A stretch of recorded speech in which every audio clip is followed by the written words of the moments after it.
สวัสดีค่ะเจมี่ Alright with me นะคะวันนี้เนี่ยเจมี่ก็ได้มาอยู่ที่โชว์รูม Redline Supercar เจมี่ก็มีรถพิเศษที่สวยมากๆอีกหนึ่งคันมารีวิวให้ทุกคนได้ชมกันนะคะซึ่งรถคันนี้เนี่ยเป็นรถสัญชาติอังกฤษค่ะทุกวันนี้เนี่ยหาดูได้ยากในเมืองไทยมากๆเลยนะคะซึ่งรถสัญชาติอังกฤษแบรนด์นี้นะคะก็มีประวัติศาสตร์ยาวนานมาถึง75ปีแล้วนะคะครั้งแรกเนี่ยที่เจมี่ได้เห็นตามอินเทอร์เน็ตหรือว่า YouTube ต่างๆเนี่ยเจมี่ก็รู้สึกว่าเฉยๆนะคะแต่ว่าพอได้มาสัมผัสจริงเห็นรถของจริงแล้วเนี่ยต้องบอกว่าสวยมากๆแล้วก็ชอบมากๆเลยค่ะเดี๋ยวเราตามกันมาดูดีกว่าค่ะและนี่เลยค่ะก็คือ Lotus Emira นะคะคันนี้เนี่ยก็เป็นรุ่นแรกที่ Emira เนี่ยผลิตออกมาเลยนะคะแล้วก็ถ้ามองไกลๆก็จะเหมือนสีดำเนาะแต่ว่าพอมาใกล้ๆเนี่ยมันก็จะเป็นสีเขียวเข้มที่แบบมองบางมุมก็จะเหมือนสีดำนะคะซึ่งสีนี้เนี่ยเขาเรียกว่า Dark Verdant ค่ะ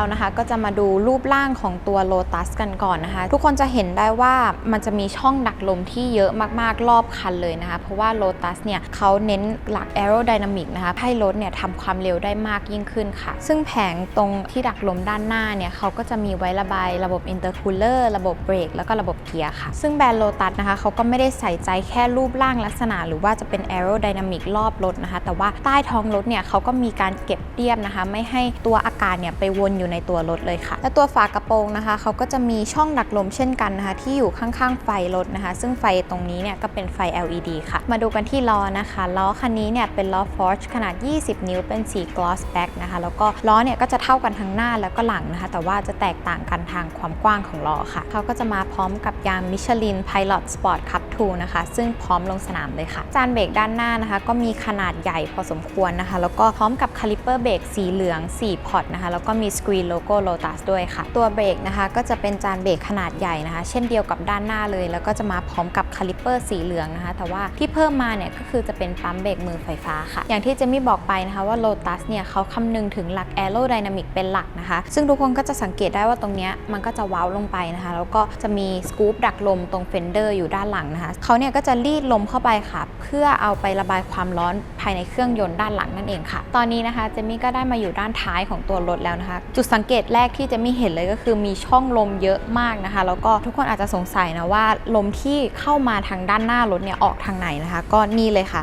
ช่องเนี่ยเยอะมากๆเลยซึ่งตัวลมเนี่ยเขาก็จะไม่ต้านอยู่ในตัวรถนะคะซึ่งเขาก็จะมีช่องให้ลมออกเยอะมากๆเลยค่ะท่อเนี่ยก็จะเป็นท่อคู่ซ้ายขวานะคะที่มีขนาดใหญ่อยู่พอสมควรนะคะแล้วก็แน่นอนว่าการระบายไอเสียของรถคันนี้เนี่ยต้องดีมากๆแน่นอนนะคะเพราะว่าเครื่องเนี่ยก็จะอยู่ตรงท้ายรถตรงกลางเนาะแล้วก็การระบายไอเสียเนี่ยสั้นมากๆก็จะมีประสิทธิภาพมากยิ่งขึ้นค่ะเครื่องคันนี้นะคะเป็นเครื่องขนาด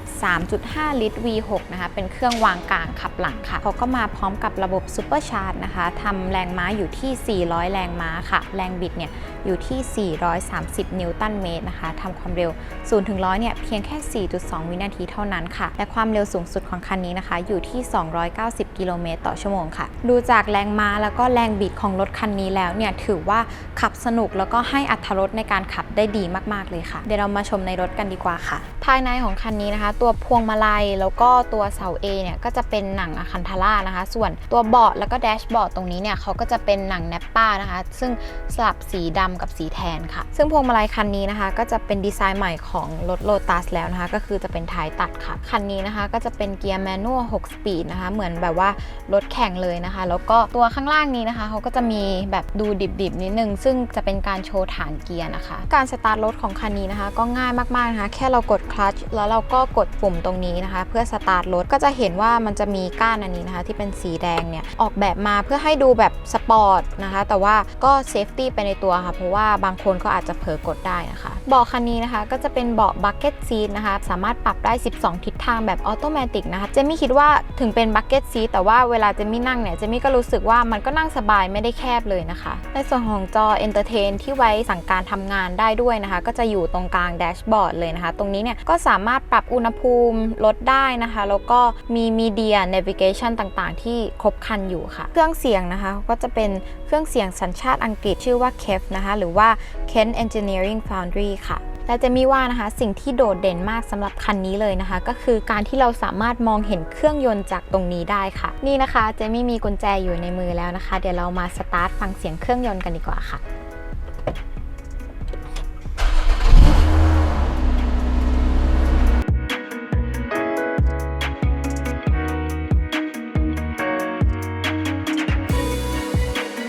สำหรับเดือนนี้นะคะ Red Line Supercar เนี่ยเขาก็มีโปรโมชั่นพิเศษค่ะนั่นก็คือ11นั่นเองค่ะหรือว่า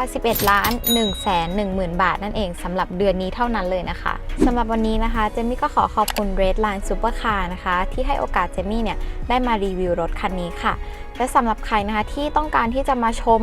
รถแลหรือหายากหรือว่าจะเป็นคันนี้ก็ตามเนี่ยสามารถติดต่อได้ช่องทางด้านล่างที่ขึ้นไว้เลยนะคะฝากกดไลค์กดแชร์กด Subscribe แล้วก็กดกระดิ่งเพื่อไม่พลาดคลิปใหม่ๆของเจมี่ด้วยนะคะสวัสดีค่ะ